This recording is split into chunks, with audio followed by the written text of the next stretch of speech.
Getting into a car accident will ruin anyone's day. It's stressful and can put a toll on your body. However, there are 7 common car accidents that you can prepare for. The worst type of car accident is a rear-end collision. Try to stay at least 3 seconds behind the car in front of you. Also, try to drive strategically so you don't have to slam on your brakes all of a sudden. Try to park far away from the entrance. Most people won't park far away from the entrance, which means fewer cars around for you to ding your door. Sometimes you can't always prevent windshield damage. However, you can try not to drive too closely behind a truck to prevent this. Getting into a car accident at an intersection is more common than you may think. This usually happens when drivers are distracted or are speeding up to try to make it by the red light. Car theft is also something that can be difficult to prepare for. However, you can remove any valuable items from your car and never park in a dark location.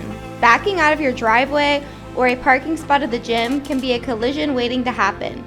Look twice before reversing and try to back out in a straight line. While you can't always avoid driving in inclement weather, you can at least drive a little slower than normal.